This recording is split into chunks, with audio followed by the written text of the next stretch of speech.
ఒక ప్రాపంచిక సంబంధించిన ఒక వ్యక్తిగా కొన్ని ప్రశ్నలు నేను వేస్తాను, దానికి సార్ సమాధానం చెబుతారు.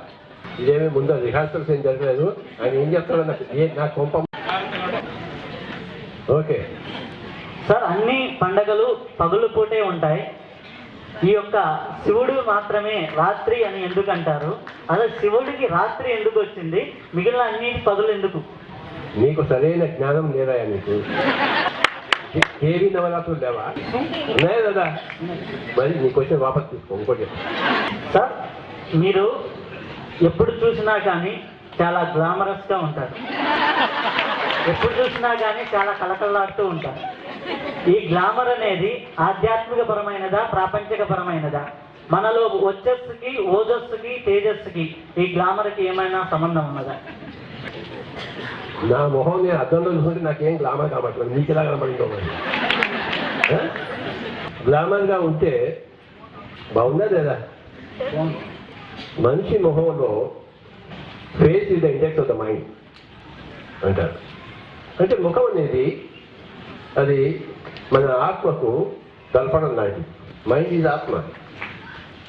లోపల మనం ఏం ఆలోచిస్తుంటాము, ఏం ఆలోచించకుండా ఉంటాము, దాని మీద మన ముఖం ఆధారపడి ఉంటుంది. నా మైండ్ ఎప్పుడు బ్లాంక్గా ఉంటుంది, అదే నా గ్లామర్కి కారణం.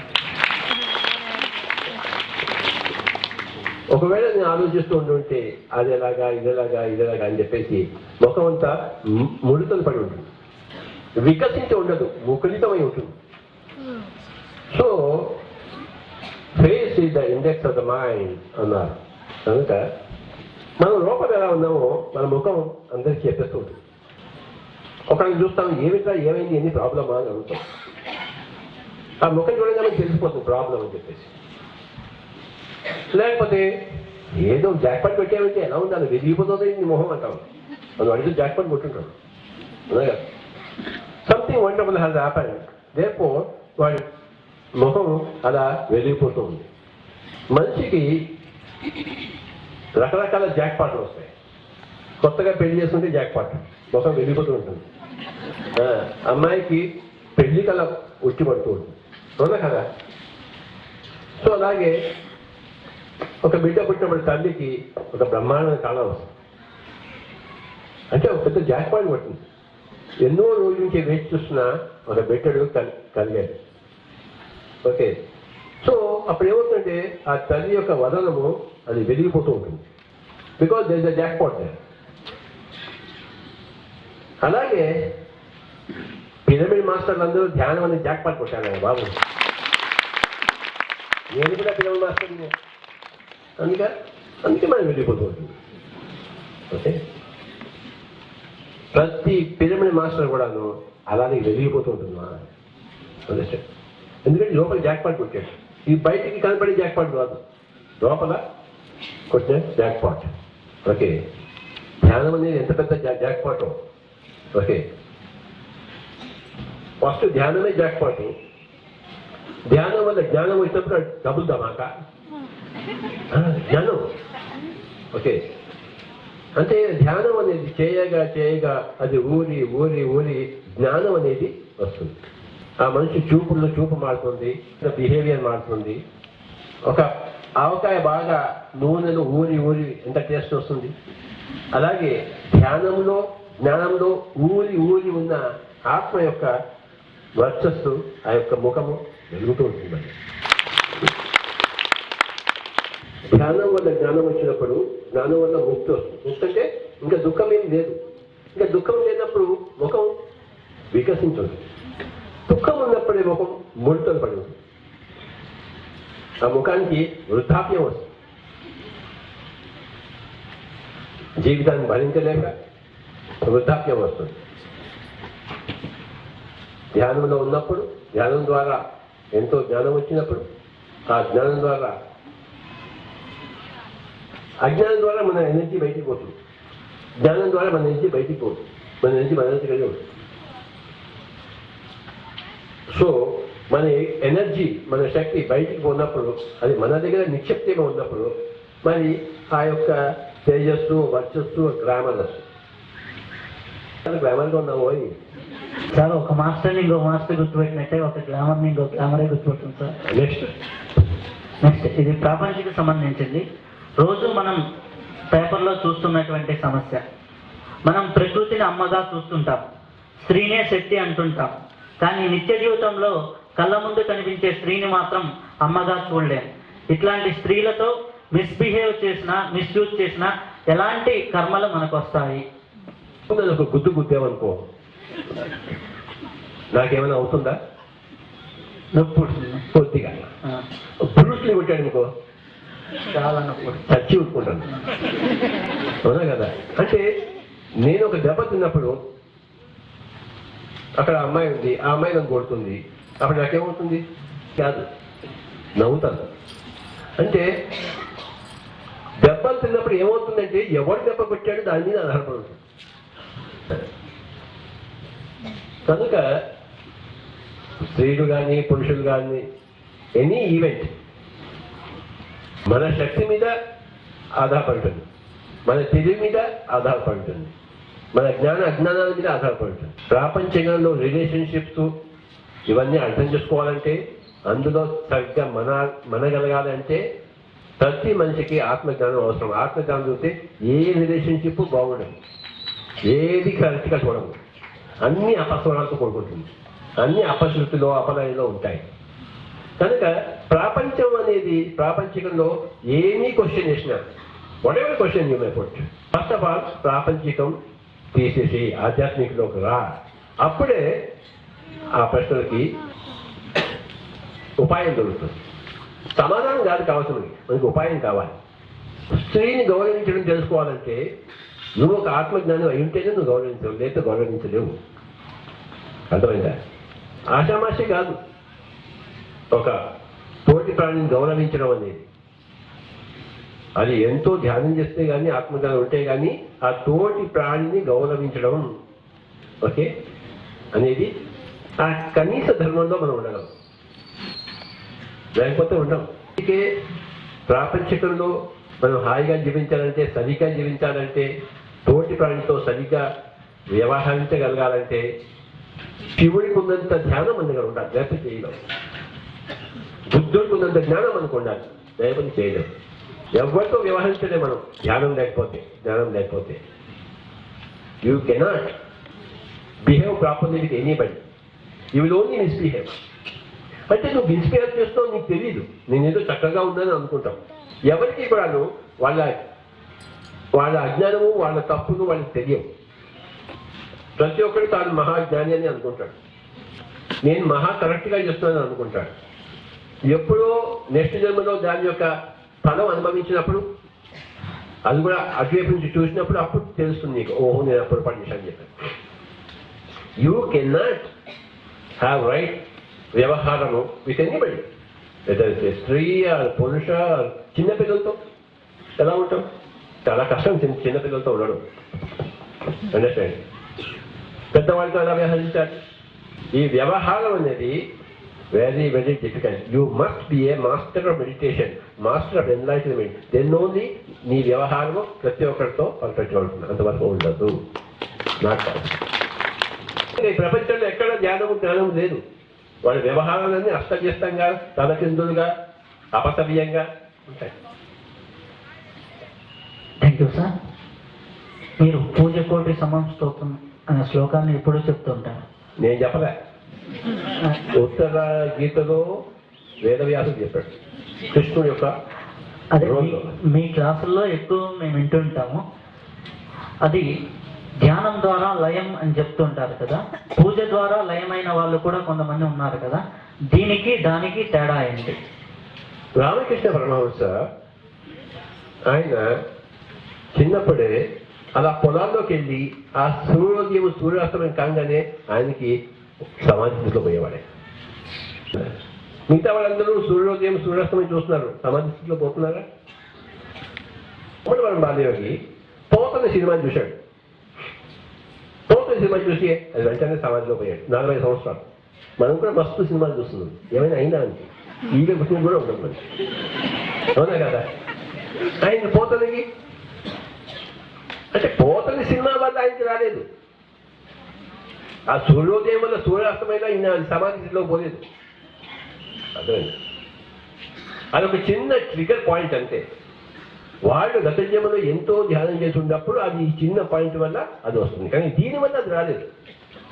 ఎంతో ధ్యానం చేసినందు మూలాన త్యాగరాజ స్వామికి అంతకుముందు జన్మలో ఈ జన్మలో సంగీతం అప్పి ఆ పాట పాడాడు. మనం ఆ పాట పాడితే మనకి ఏ ముక్తి మోక్షం రాదు. ముక్తి మోక్షం వచ్చిన తర్వాత పాడిన పాటలేదు. ముక్తి మోక్షం వచ్చిన తర్వాత ఆయన ఒక సూర్యోదయం చూశాడు. సూర్యోదయం చూస్తే ముక్తి మోక్షం రావు.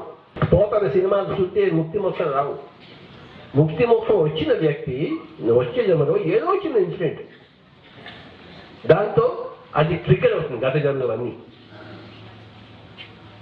ఈ గత జన్మల కథా కమాంశం మనకి తెలియక ఇది ఒక భక్తి యోగం అనుకుంటున్నారు. ఆయనకు వచ్చింది కదా నేను కూడా వస్తుందని చెప్పేసి. అలా ఎప్పుడు జరగదు. పిరమిడ్ మాస్టర్స్కి వచ్చే అనుభవాలు మిగతా వాళ్ళు వింటే వాళ్ళు ఏమంటారు, సార్ వీళ్ళంతా సెల్ఫ్ డబ్బాలు కొట్టుకుంటున్నారట. వాడికి అర్థమే కాదు వాడికి యాస్ట్రల్ ట్రావెల్ ఏంటో. ఇప్పుడు ఒక గ్రామర్ ఉన్నవాడికి ఇంకో గ్రామర్ వాడు ఇది అర్థమవుతాడని చెప్పేసి ఒక పిల్లల మాస్టర్ ఇంకో పిల్లల మాస్టర్ అర్థమవుతాడు. అర్థమైందా? ఆ భక్తి యోగం అనేది దాని పాలించడం అనేది that's freak in nature.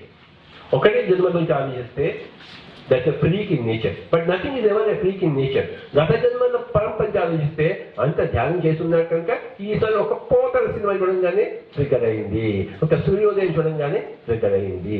So అన్నిటికీ మూలం ఆ ధ్యాన సంపద, ఆ ధ్యాన సంస్కృతి గత జన్మలో దొరికింది. ప్రాపంచిక వేసిన ఏ ప్రశ్న కూడాను ఎక్కడి నుంచి వస్తుందంటే ఒకటే జన్మ నుంచి వస్తుంది డేటాబేస్. ఆధ్యాత్మికం ఎక్కడి నుంచి వస్తుందంటే అనేక జన్మ నుంచి వచ్చిన డేటాబేస్ వచ్చిన ఆన్సర్. ఒకటే జన్మలోంచి ఉత్పన్నమైన ప్రశ్నకి ఆ జన్మలోంచి ఆలోచిస్తే ఆ ప్రశ్నకు సమాధానం దొరకదు. కనుక బహునాం జన్మనాం అంటే జ్ఞానవాన్ మా ప్రపంచతే. ఎన్నో జన్మలు. భగవద్గీత ఏముంది? ఎన్నో జన్మలు. అది బేసిక్ పాయింట్. ప్రాపంచికలో ఇదే జన్మ, ఇక్కడికి వస్తాడు. ఒక ఎందుకు మంచి వాడు చేస్తున్నా కూడాను వాడికి ఎందుకు కష్టాలు వచ్చి వాడు అన్ని అధోపనం చేస్తున్నా వాడు మంచిగా ఉన్నాడు. ఇది ఒక జన్మ నుంచి వచ్చే ప్రశ్నలు, కామెంట్స్, వాట్ ఎవర్ ఇది. ఒక జన్మలో నుంచి వచ్చేదానికి మళ్ళీ ఆ జన్మలో నుంచి నువ్వు ఆలోచిస్తూ నీకేం సమాధానం దొరకదు. గత జన్మలో వెతికితే దొరుకుతుంది. ఓకే, ఒక జన్మలో నుంచి ఆలోచించేదంతా ప్రాపంచికత, సమాధానం లేని ప్రశ్నలు, అనేక జన్మల నుంచి వచ్చే ఆ యొక్క సంబంధం నుంచి మాట్లాడేవన్నీ కూడా చక్కటి జ్ఞానము. సో బాబు అంతా తిరిగి అక్కడికి నువ్వు ఏ ప్రశ్న పోయి ఒక అబ్బాయి ఏం చేస్తున్నట్టే హై స్కూల్లో వాడు హై స్కూల్ టీచర్ ఎస్ఏ రాయమంటాడు. వీడికి ఒకటే వచ్చి ఆవు గురించి చెప్తుంటాడు. ఆవుకి 4 కాళ్ళు ఉన్నాయి, అది ఆవు పాలు పితికితే పాలు వస్తాయి, పాలు చల్లగా ఉంటాయి. వాడు ఎంతసేపు ఈ ఆవు గురించే వాడు వస్తున్నాడు. వాడు ఆ టీచర్కి తిక్కరేగింది. ఏదో ఒకటి వీడు వేరే చేయాలని చెప్పేసి నువ్వు ఇవాళ ఏరోప్లేన్ గురించి రాయరా అన్నాడు. ఓకే, ఏరోప్లేన్లో ఎగురుతున్నాను. అలా వెళ్తుంటే ఏరోప్లేన్కి ట్రబుల్ వచ్చింది. అది కింద దిగింది, ఒక పొలంలో దిగింది. పొలంలో ఎన్నో ఆవులు ఉన్నాయి. ఆవులు 4 కాళ్ళు, ఆవు పాలు చల్లగా చూడను. ఏమైనా ప్రశ్న అక్కడ చిన్నగా తీసుకుంటే మన ధ్యానానికి వస్తుంది. నన్ను ఎందుకు సతాయిస్తావా నీకు క్వశ్చన్ మళ్ళీ ఆవుగా చెప్పాలి. దేవాలయం ధ్యానాలయం కావాలంటున్నారు. ప్రతి దేవాలయం ధ్యానాలయం కావాలి అంటే పిరమిడ్ మాస్టర్స్ ఏం చేయాలి? పిరమిడ్ మాస్టర్స్ ఏం చేయాలి? వాడు దేవాలయానికి వచ్చేవాడిని ఇక్కడ ఎందుకు వచ్చావు అడగాలి ఫస్ట్. ఏమయ్యా దేవుడు ఉన్నారు అంటే దేవుడిని ఇక్కడ చూశావా? మెల్లిగా అంటాడు, నవ్వుస్తాడు. ఉన్నా కదా. సో వెరీ ఈజీ ఎవరికైనా కానీ ఒక విద్యాలయాన్ని ధ్యానాలయంగా మార్చాలన్నా, ఒక ధ్యానాలయాన్ని ఒక దేవాలయం ధ్యానాలయంగా మార్చైనా, ఒక రోగిని ఒక భోగిగా చేయనా, any question, any problem, any situation ఆవు కదా. ఓకే, అందరూ అడుగుతారు, సార్ తలకాయ నొప్పి వచ్చింది ఏం చేయాలంటే ధ్యానం చేయి. ఇంకోటి వచ్చాడు, సార్ వెన్ను నొప్పి బాగా ఉంది సార్, కాసేపు ఇలా పెట్టించి ధ్యానం చేయి. రోజు నా పెళ్ళం కొడుతుంది సార్ నన్ను అంటాడు. ధ్యానం చేయి, రేపటి నీ పెళ్ళం కొట్టకు. నా పొలం బాగా పండాలి, ఏం చేయాలబ్బా? ధ్యానం చేయి. అంటే నా గ్లామర్ పెరగాలి, ఏం చేయాలి? సో ప్రతిదానికి అవకాశం చెప్తాను నేను ముందర. చెప్పనా? ఎవరన్నా అడిగితే ఫస్ట్ ఏం చేయాలి? మూడు క్వశ్చన్స్ చేయాలి. 3 ఉన్నాయి క్వశ్చన్స్. ఫస్ట్ వాడిని నీకు టైం ఉందా అని అడగాలి. అంటే 2 క్వశ్చన్. నువ్వు ఆడా మగ అంటే ఏం వేస్తాడు? ఆడో మగ ఏదో చెప్తాడు కదా, అదే. సో టైం ఉందంటే టైం ఉందని చెప్తాడు, లేక లేదని చెప్తాడు. ఓకే, దేనికి టైం అని అడుగుతాడు. దేనికో లేవయ్యా నీ టైం ఉందా లేదా? ఓకే, ఓహో నాతో ఏమన్నా కాసేపు కబుర్లాడదాం అనుకున్నాడేమో వీడు. టైం ఉంది సార్ అంటాడు. నాకు ఎంత టైం ఉంది? 5 నిమిషాలు వేసుకో. 5 నిమిషాలు టైం. ఓకే, ఈ టైంని నాకు ఈ 5 నిమిషాలు కళ్ళు రెండు మూసుకో, ఆవు కదా, శ్వాస మీద జాగ్రత్త పెట్టు. లేదు నాకు గంట సేపు టైం ఉంది అనుకున్నాడు. ఓకే, గంట సేపు కళ్ళు మూసుకో, ఆవు కదా. లేదు నాకు 5 రోజుల నుంచి నెక్స్ట్ 5 రోజులు ఏం పని చేస్తాను, ఏం చేయాలో ఆలోచించిన బొడబోకున్నట్టే నాతో పాటు రా. నేను తిరుగుతూ ఉంటాను అటు ఇటు, నాతో పాటు రాదు. నాతో పాటు 5 రోజులు తిరుగు. టైం ఉందన్నావు కదా. ఒకవేళ నాకు టైం లేదంటాడు అనుకో, ఓకే వచ్చే జన్మలో కనువు అంటాం. వాడికి ఏం చెప్తాము? వచ్చే జన్మ అనేది ఆ పదం వాడి చెవులో వాడి నిలబడాలి. వచ్చే జన్మ అన్న పదం వాళ్ళ చెవులో వేయడమే ఆధ్యాత్మికత, అంటే బీజము. ఎందుకంటే ఒకటే జన్మ నుంచి ఆలోచిస్తున్నాడు వాడు. జన్మల నుంచి ఆలోచిస్తేనే కానీ ఆ జ్ఞానం రాదు. అండర్స్టాండ్? సరే వాడు వచ్చే జన్మలో నమ్మడు అనుకో. ఫర్ ఎగ్జాంపుల్ ముస్లిమ్స్ ఉన్నారు, క్రిస్టియన్స్ ఉన్నారు, వాళ్ళకి రీఇన్కార్నేషన్ లేదు, జన్మ నమ్మరు. వాళ్ళకి ఏం చెప్తాము? సరే రేపు నువ్వు చనిపోతావు కదా, పైన లోకాల్లో కలుసుకుందాం అంటే వాళ్ళకి ఏం చెప్పాలి మనం? నువ్వు చనిపోయిన తర్వాత పై లోకం ఉంది అని చెప్తాం. అది నమ్ముతారు వాడు. క్రిస్టియన్స్ కానీ ఎవరైనా కానీ పై లోకాలు ఉన్నాయని నమ్ముతారు, జన్మలు ఉన్నాయని నమ్మరు. నమ్మే వాడైతే మనం వచ్చే జన్మలో కలుగు అని చెప్తాము, నమ్మని వాడైతే పై లోకంలో కలుగుతామంటాం. ఇక్కడ టైం లేదు కదా, అక్కడ కలుగుతాం. అంటే వాడు మొత్తం మీద కన్ఫ్యూజ్ అయిపోతాం. మనకు అదే కావాలి. అర్థమైందా? రెండో క్వశ్చన్ ఏంటంటే, నీ డబ్బు ఉందా? వాడు డబ్బు ఉందని చెప్పాలా తెలియదు, డబ్బు లేదని చెప్పాలా తెలియదు, ఉందని చెప్పాలా తెలియదు, టైం లేదని చెప్పాలా తెలియదు. డబ్బు ఉంది సార్ అంటాడు. ఎంత ఉంది? ఇగో 100 రూపాయలు ఉంది. అయితే ఇగో నా దగ్గర పుస్తకం ఉంది, ఇది తీసుకో, ఆ 100 రూపాయలు నాకు ఇచ్చే, పుస్తకం చదువు. బోల్డ్ డబ్బు ఉంది, ఒక పిరమిడ్ కట్టు. నీ డబ్బు సద్వినియోగం కావాలంటే, నీ కాలం సద్వినియోగం కావాలంటే నువ్వు ధ్యానం చేయాలి. నీ డబ్బు సద్వినియోగం కావాలంటే నువ్వు ఒక పుస్తకం కొనాలి, అథవా ఒక పిరమిడ్ కట్టాలి, ఒక పిరమిడ్ కొనాలి. మన దగ్గర అన్ని స్కీమ్స్ ఉన్నాయి. 5 రూపాయలు ఉంటే ఎంత స్కీమ్ ఉంది, 500 రూపాయలు ఒక స్కీమ్ పెట్టావు, 5 లక్షల రూపాయలు స్కీమ్ ఉంది, 5 కోట్ల రూపాయలు నాకు స్కీమ్ ఉంది, 5 నిమిషాలకు నాకు స్కీమ్ ఉంది, 5 గంటలకు కూడా స్కీమ్ ఉంది. జీవితం అంతా నాకు ఖాళీ సార్, రా నాతో పాటు రా. ఒకసారి యేసు ప్రభు అలా వెళ్తుంటే ఒక చేపలాడు, ఒక అతను చేపలు పట్టుకుంటున్నాడు. ఈయన వెళ్ళాడు, చూశాడు యేసు ప్రభు. ఏం చేస్తున్నావు అని అడిగాడు. చేపలు పడుతున్నాను సార్ అన్నాడు. ఓహో, నీకు మనుషులను పట్టుకునే విద్య నేర్పిస్తాను, నాతో పాటు వస్తావా అన్నాడు. అయ్యా మనుషులను పట్టుకుంటారా? నేను వస్తున్నా అన్నాడు. వాడే సెయింట్ పీటర్ అయ్యా. కనుక చేపల్ని పట్టుకునే వాళ్ళే ఆ వ్యాపారం పెట్టేసి మనుషులు పట్టుకునే వ్యాపారం నేర్పిస్తున్నాం పిరమిడ్ మాస్టర్కి అందరం. యేసు ప్రభు అదే చేశాడు.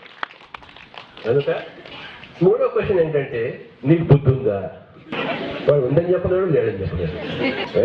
వాడి పని అరకట్టంలో పోకలా, కంఠంలో కరక్కాయలా. బుద్ధి ఉంది అని చెప్తే మరి మాంసం నువ్వు తింటున్నావు. నీకు బుద్ధి లేదు. నువ్వు బుద్ధి ఉందనుకుంటున్నావు కానీ నీకు బుద్ధి లేదు.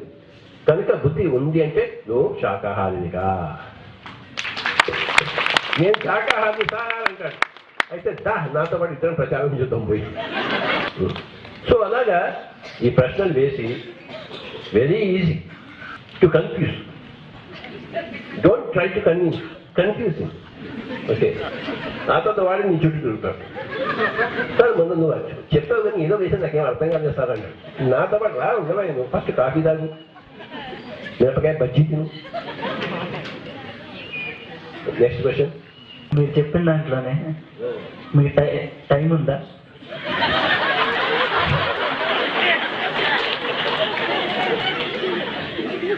మీ దగ్గర డబ్బు ఉందా? ఆగు, మీకు టైం ఉందా? ఉందంటే నాకు టైం ఉంది. డబ్బా అదే లేదా ఏడుస్తున్నాను దానికే నేను, అదే లేక ఏడుస్తున్నాను. Next question. మీ దగ్గర ఇంకోటి అడుగు, బుద్ధి ఉందని అడుగు. అందులో మీ దగ్గర బుద్ధి ఉందని మాకు తెలుసు. నెక్స్ట్ వచ్చేసి వ్యక్తి ముఖ్యమా వ్యవస్థ ముఖ్యమా? ఒక సాయిబాబా కావచ్చు, ఎవరైనా కావచ్చు, చాలా మందిని ఆ సాయిబాబా వ్యక్తిని పట్టుకుంటున్నారు. ఆ యొక్క వ్యక్తి సృష్టించిన వ్యవస్థను పట్టుకోవడం లేదు. అది వ్యక్తిని పట్టుకోవాలా, వ్యవస్థను పట్టుకోవాలా? వ్యవస్థ అన్నదానికి 0 మార్క్స్, వ్యక్తి అన్నదానికి 100 మార్క్స్ అయ్యా. గుర్తుంచుకోలేదు. నువ్వు వ్యవస్థని మార్చక్కర్లే, ఒక వ్యక్తిని కాపాడు. వ్యవస్థను కాపాడవద్దు. వ్యవస్థ సంగతి ఊచే ఎత్తద్దు. వ్యక్తే, only the person is important. Okay, ఒకసారి ఏమైందంటే ఒక సముద్ర తీరం ఉంది. అక్కడ కొన్ని చేపలు సముద్రం తీరం బయటపడుతుంటాయి. ఉన్నా కదా, అలా ఎగిరి వచ్చేస్తుంటాయి. అది మళ్ళీ సముద్రంలో పోలేదు.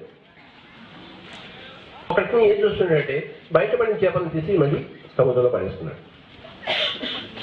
ఇంకొకరిని చూశాడు, ఏమయ్యా ఎన్నో చేపల ప్రపంచం అంతా బయటపడి వస్తున్నాయి, ఎన్నో చేపలను పట్టుకుని లాగేసి చంపుతున్నారు, నువ్వు ఏమైనా వ్యవస్థను మార్చగలవా? ఎందుకు ఈ పని చేస్తున్నావు అన్నాడు. వ్యవస్థను మార్చలేదు, నేను ప్రపంచాన్ని మార్చలేను, కానీ ఆ బయటపడిన చేప నా వల్ల మళ్ళీ సముద్రంలోకి పోయింది. అది చాలు, నాకు ఒక చాలు. వ్యవస్థను మార్చలేను, కానీ ఆ చేపకి నేను బతికించాను, అది నాకు చాలు. నువ్వు నేను ప్రపంచాన్ని మార్చలేము,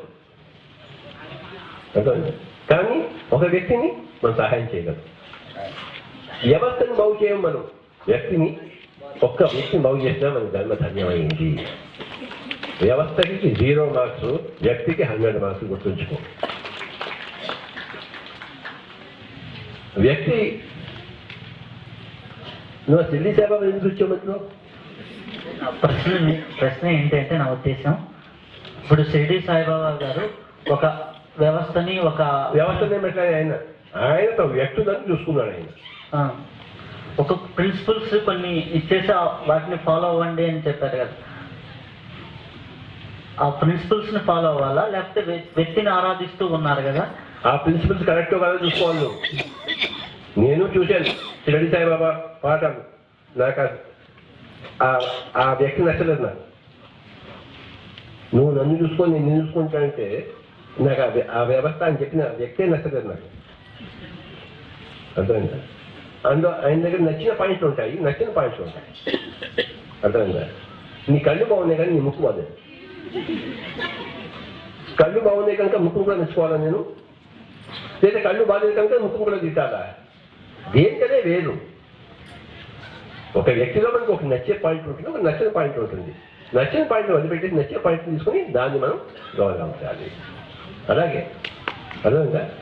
ఆ వ్యక్తిలో ఒక వ్యక్తి కన్నా మనం ఏదో విధంగా ఒక విధంగా అయినా మనం హెల్ప్ చేయగలిగితే, వాడి మందికి హెల్ప్ తీసుకోగలిగితే మన జీవితం వ్యవస్థ దగ్గరికే పోవచ్చు, వ్యక్తి దగ్గరికే పోవచ్చు. అది పాయింట్.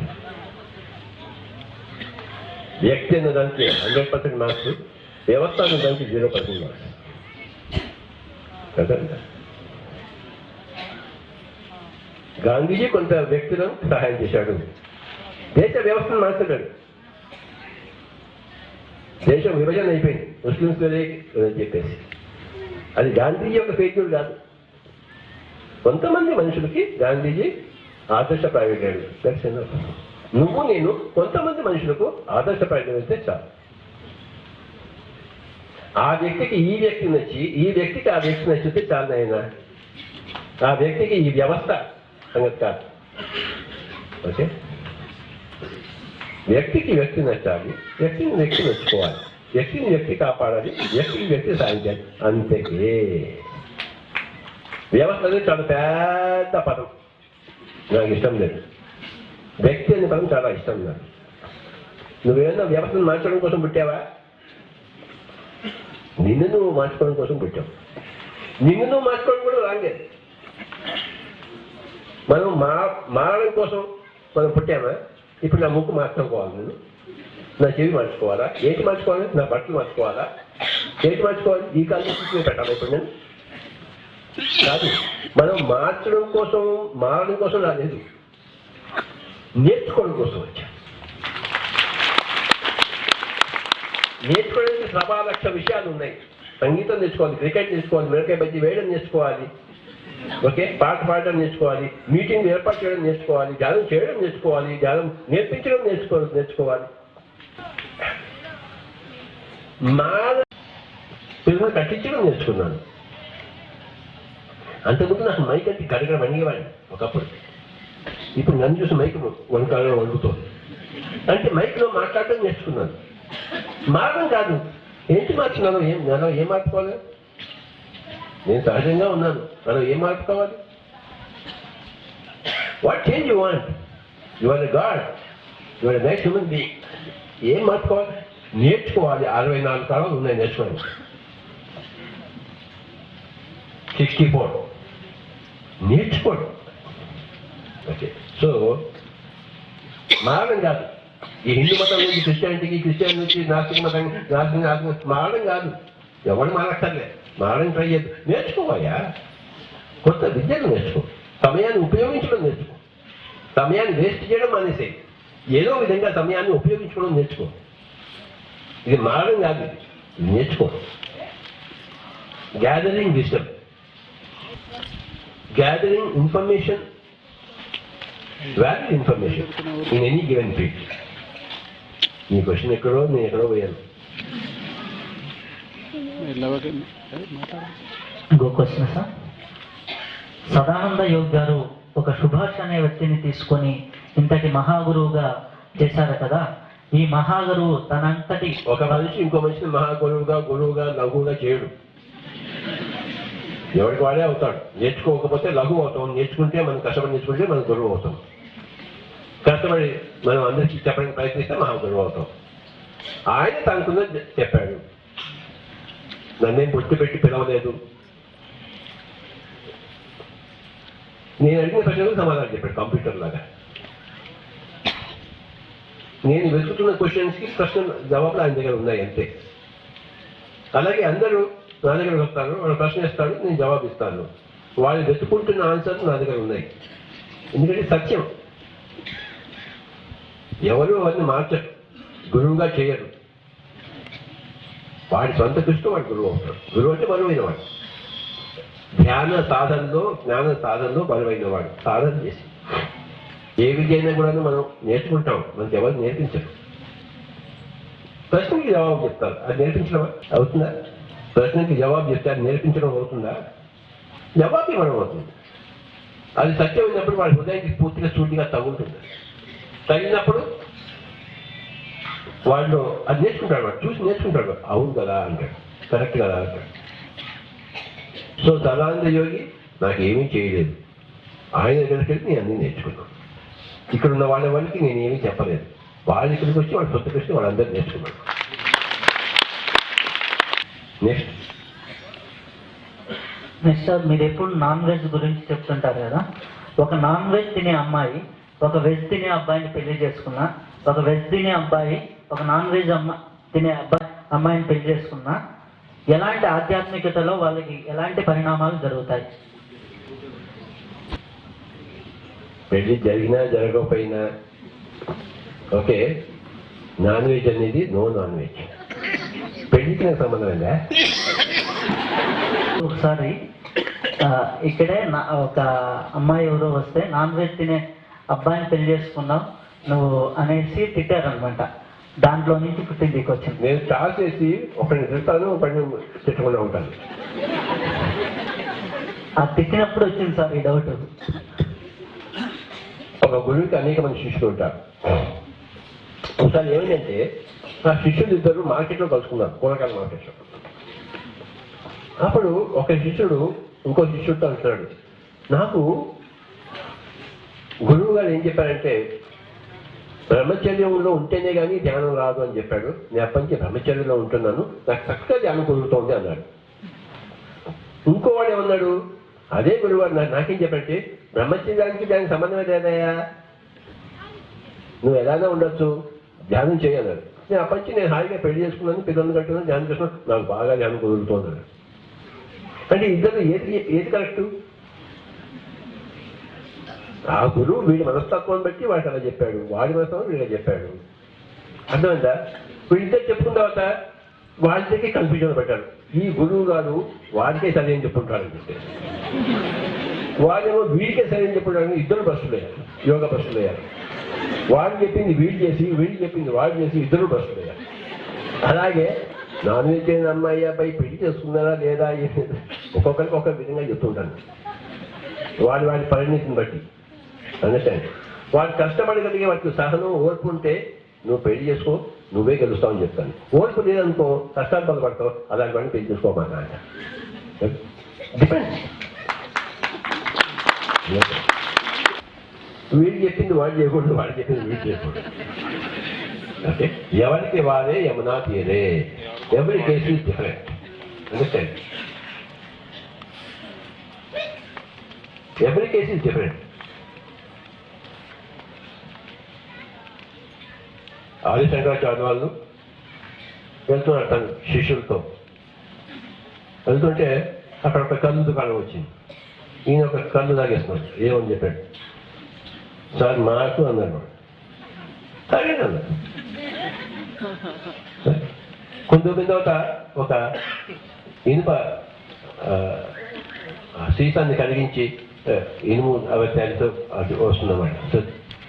నిప్పులో వేసి సీసం కాల్చి ఒక గ్లాసు సీసం ఇయ్యి, కరిగిన సీసం తాగిస్తాను. వాడు ఇచ్చాడు, ఈయన తాగేశాడు. ఆలస్యంగా శిష్యుడు మీరు కూడా తాగడం వాడు. లేదబ్బా నాకు వద్దు కదా, నాకు అంత ముందుదే బాగుంది.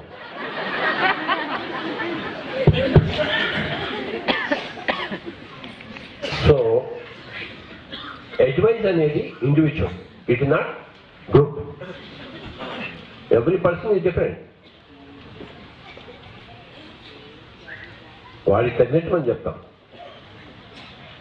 చూసేవాడికి అది విపరీతంగా ఆపోజిట్గా ఉంటుంది. మరి అప్పుడు ఇప్పుడు ఒకేలాగా మీ బిహేవియర్ ఉంది, ఒకే స్థితప్రజ్ఞతతో వెళ్తున్నారు. ఇట్లాంటి స్థితప్రజ్ఞత అందరికీ రావాలంటే ఏం చేయాలి?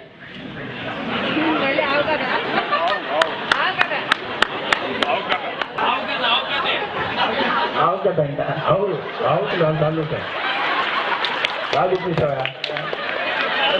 నేను ఇప్పుడు ఏ కథ చెప్పాలని ఆలోచించాను.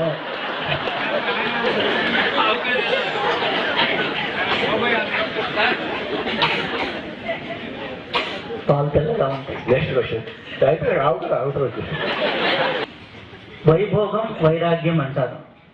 వైభోగంలో వైరాగ్యం ఉండాలా, వైరాగ్యంలో వైభోగం ఉండాలా? అసలు ఈ రెండింటికి సంబంధమే లేదా? అసలు ఈ 2 వర్డ్స్ అంటే నీకు అర్థం చెప్పు. నువ్వు వైభోగం అంటే డెఫినేషన్ చెప్పు, వైరాగ్యం అంటే డెఫినేషన్ చెప్పినాను. వైభోగం అంటే ఇప్పుడు కృష్ణుడు వైభోగంలో ఉన్నాడు అంటారు. అలాగే మన సన్యాసులు అందరూ వైరాగ్యం, సన్యాస జీవితం అని ఇట్లా చెబుతుంటారు. కాదు కాదు కాదు కాదు. ఇప్పుడు ఒకరికి సన్యాసమే కావాలనుకో, వాడికి సన్యాసమే వైభవం. వాడికి అండర్స్టాండ్? వాడికి అదే ఇష్టం. అండర్స్టాండ్? నీకు ఏది భోగమో అది నీకు, నువ్వు అందులో ఉండడం, జీవించడం, దాన్ని ఆస్వాదించడం, అది నీ వైభవం. వైరాగ్యం అంటే అది ఎవరిని బట్టి వాడు ఉంటుంది.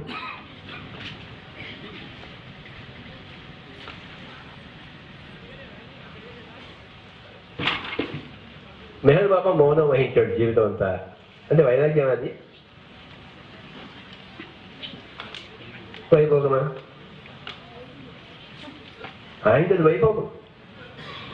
మాట్లాడుకున్నారు మీరు హాయిగా ఎవరితో మాట్లాడు. సోక్రటీస్ ప్రతి ఒక్కరిని పిలుస్తాడు, ఏదో క్వశ్చన్ అంటే జవాబు చెప్తాడు.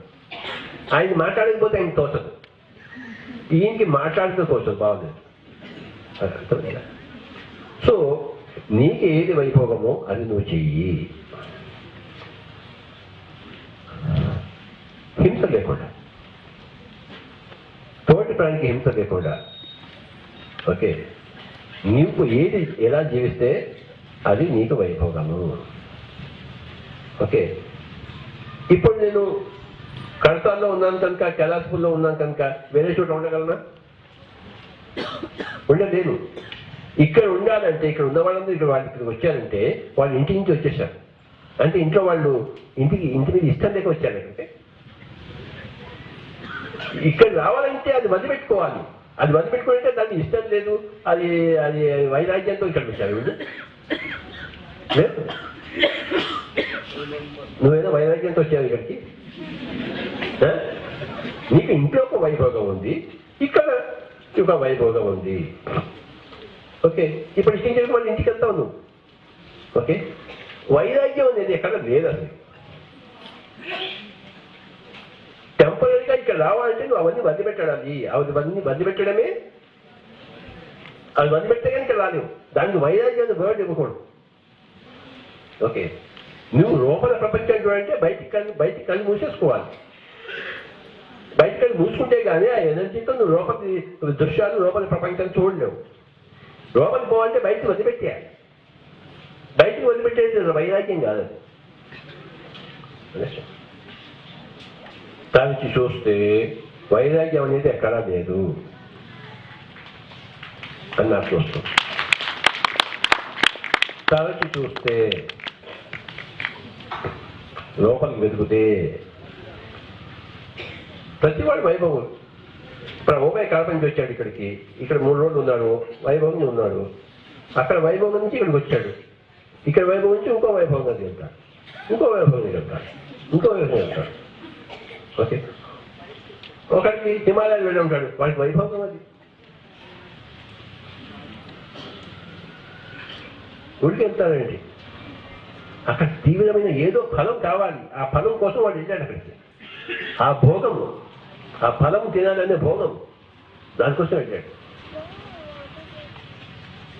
ఆ తీవ్రమైన తపస్సు చేయడం అనేది ఒక తీవ్రమైన భోగం కోసం వాంఛించి వెళ్ళాడు. ఇది వద్దు అని వెళ్ళలేదు, అది కావాలి అని వెళ్ళాడు. ఇది వద్దు అని కాదు, అది కావాలి అని వెళ్ళాడు. అర్థమైంది? ఆ ఫలం కావాలి, ఆ భోగం కావాలి, నాకు ఆ ధ్యానం కావాలి, నాకు ఆత్మజ్ఞానం కావాలి, ఆ మూడో కన్ను కావాలి, నాకు జన్మని నేను చూసుకోవాలి. బుద్ధుడు పోయాడు, ఇల్లు పడిపోయాడు, ఆయన దుఃఖంతో వైరాగ్యంతో పోయాడా? ఆయన సత్యం తెలుసుకోవాలని కాన్సెప్ట్ పోయాడు, తెలుసుకున్నాడు. భోగం కోసం పోయాడు. ఆయనకి ఆయన ధ్యానము, ఆయన సత్యాన్వేషణ, అది మహాభోగం.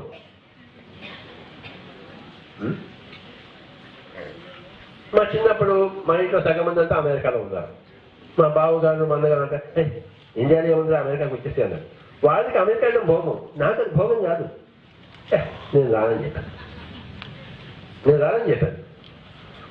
వాళ్ళకి ఏది భోగమో అది నాకు భోగం కాదు, నాకు ఇంకేదో కావాలి. కనుక నేను ఇక్కడే ఉంటాను. నా దారి నాది, నా భోగం వేరే, నా వైభోగం వేరే. తరచి చూస్తే వైరాగ్యం అనేది ఎక్కడా లేదయ్యా బాబు. That's what my understand.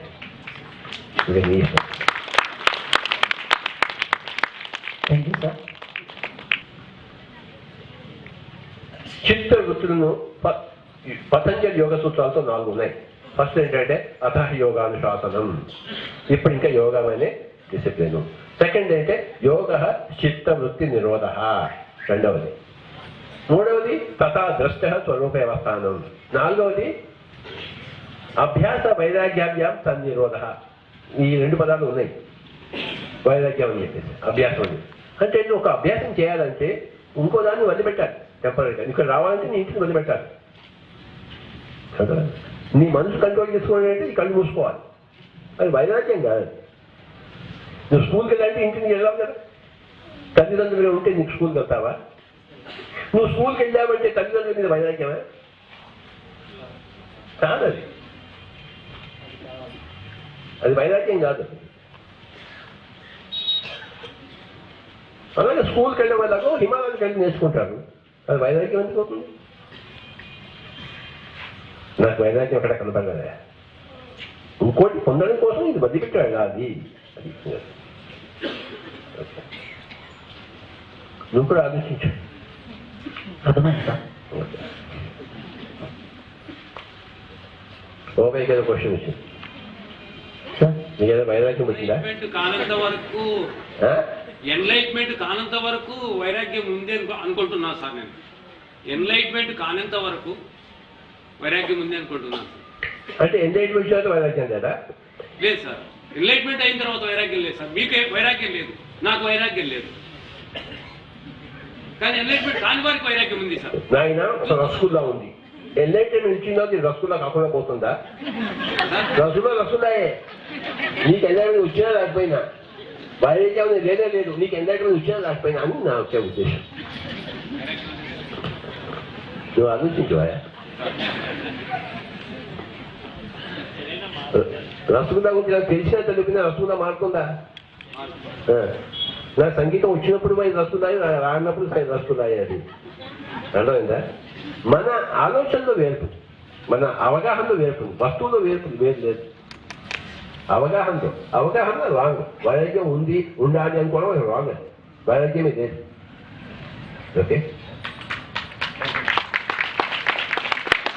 ఎన్నో వర్డ్స్ లేవు బాబు, అందుకే వైరాగ్యం కూడా తీసేసాం. ప్రేమ ఉందా? ఎవరికి ఉంది ప్రేమ? ఎవరికి లేదు. అండర్స్టాండ్? బృహదారానికి ఉపనిషత్తులో యాజ్ఞవల్కుడు భార్య మైత్రితో అంటాడు, చూడు, ఒక మగవాడు ఒక స్త్రీని పెళ్లి చేసుకున్నాడంటే ఆ స్త్రీ కోసం చేసుకున్నాడా, తన కోసం చేసుకున్నాడా? మరి లవ్ అది. ఆ స్త్రీ ఎందుకు పెళ్లి చేసుకుని వీడి కోసమా తన కోసమా? మరి లవ్ అది. ఇద్దరు కలిసి పిల్లల్ని పుట్టించారు, పిల్లల కోసం పుట్టించారు, వాళ్ళ కోసం వీళ్ళు పుట్టించారా, తమ కోసం పెద్దగా నన్ను చూసుకుంటాను పుట్టించాడా? మరి ప్రేమ ఎక్కడ ఉందా?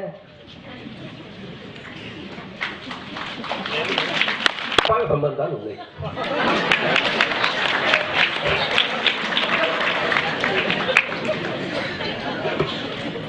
ఉండేలా అవుతా వ్యాపార సంబంధాలు?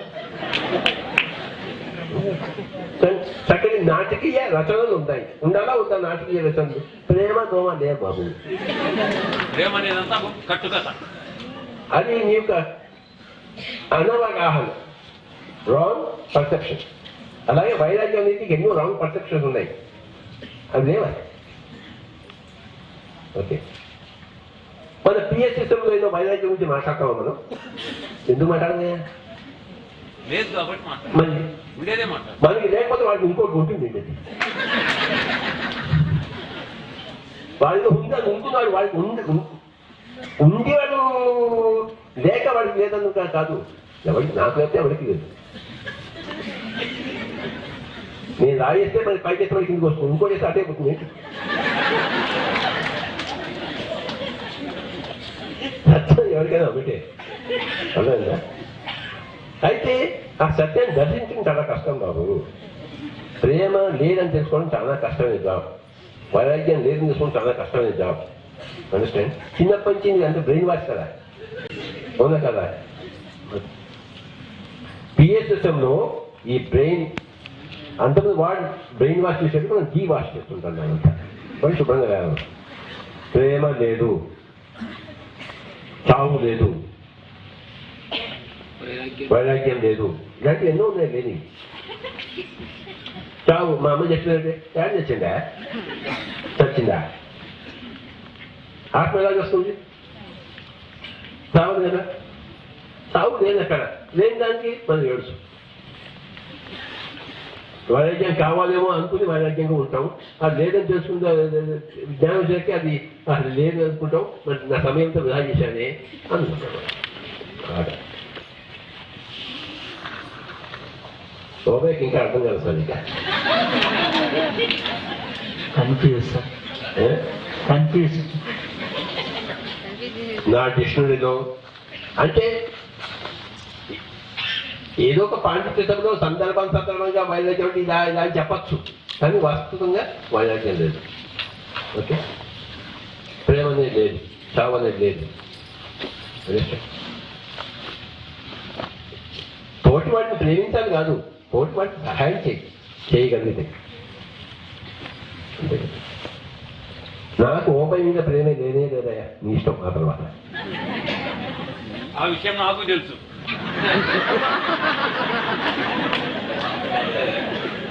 ఇప్పుడు నేను చచ్చిపోతే చాక్లెట్ పంచుతాడు, అది నాకు తెలుసు.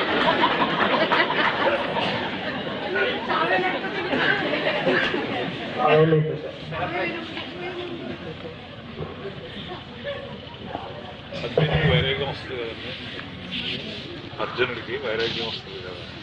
నువ్వు చచ్చిపోయావని చాక్లెట్ పంచానయ్యా, చాక్లెట్ పంచాలని ఇంటికి ఇస్తాను అంతే. ఏదో ఒక బహానా అంటాడు. షాప్ ఉన్నాయి కదా, షాప్. నెక్స్ట్ క్వశ్చన్ అయిపోయిందా లేదా? ఈ క్వశ్చన్ అయిపోయింది సార్. Last two questions. వేసే టక పరిషత్ వర్గాలు ఉన్నాయి, ఇంద్రియాలు లేవు. నువ్వు ఏదని చెప్పాలి లేదాయా? కామ, క్రోధ, లోప, మోహ, మద, మాత్సర్యం, అరిషడ్ చిన్నప్పటి నేను వింటున్నాను. అరిషడ్ వర్గాలు ఉన్నాయని మనం ఎప్పుడైనా చెప్పానా? పిరమిడ్ స్పిరిచువల్ సొల్యూషన్ ఎప్పుడైనా చెప్పామా? లేవు. ఇక్కడ ఏముందంటే మనం 3 గుణాల గురించి మాట్లాడుకుంటాం. తమో గుణము, రజో గుణము, సాత్విక గుణం. తమో గుణం అంటే రేపు చేద్దాంలే అని అర్థమైందా? రజో గుణం అంటే నాకేం తెలుసు, నీకేం తెలుసు, గోడి కదవా అన్నాం. ఓకే, సాత్విక గుణం ఉంది. గుణాలు ఉన్నాయి కానీ అరిషడ్ వర్గాలు లేవు నాయన. నీ కోపం వస్తే నువ్వు కోపం ప్రదర్శించాలి. ఆ కోపము, క్రోధము అవన్నీ అది శత్రువు కాదు. హింస చేయడం ఒకటే శత్రువు. చేపని కోసం తినద్దు ప్లీజ్, అదొకటి మానేసేది. కోపం, మనిషి మీద కోపం, తిట్టు, ఏమని చేసుకో, డబ్బు సంపాదించుకో, ఏమని చేసుకో, చేపను మట్టుకు పోయేది. అదొకటి. అందుకని అరిషడ్ వర్గాలు మనకి సంబంధమే లేదు. అది మన పిఎస్ఎస్ఎం డిక్షనరీలో లేవు.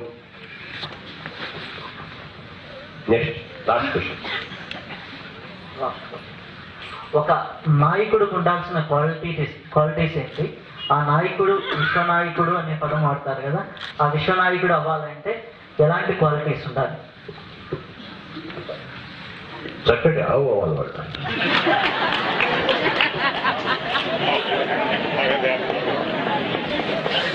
ఓబయ్య గొప్ప నాయకుడయ్యా. ఆయన 70 లక్షల మందికి జ్ఞానం చెప్పాడు ఊరికి వెళ్ళి. అదే సార్, ఈ ఓబయ్య ఎక్కడికి వెళ్తే అక్కడ నిరాజంగా పొందుతారు. మా వంతు రాబాదు ఆయన మహానాయకుడు అయ్యాడు. ఎలా అయ్యాడు? కావు కదా. బుద్ధుడు ప్రపంచాన్ని మార్చాడు. ఆయన ఏం చేశాడు? కావు కదా. యేసు ప్రభు పెద్ద నాయకుడు అయ్యాడు. ఏం చేశాడు? ఆయనతో జ్ఞానం నేర్చుకున్నాడు. అవునా కదా. అంతేగాని హిట్లర్ ఒక నాయకుడు కాదా? ఆ నాయకుడిని ఒప్పుకోలేదు, వాళ్ళ నాయకుడే కాదు. నాయకుడికి ఉండాల్సిన క్వాలిటీస్ ఆవు కదా.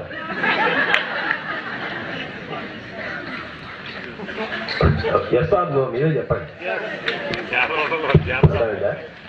అయిపోయింది అయినా అయితే ఒకటే ఆన్సర్ చెప్పండి. నేను ఫైనల్గా ఇంటర్వ్యూ ఎలా ఉంది వీళ్ళు చెప్పాలి.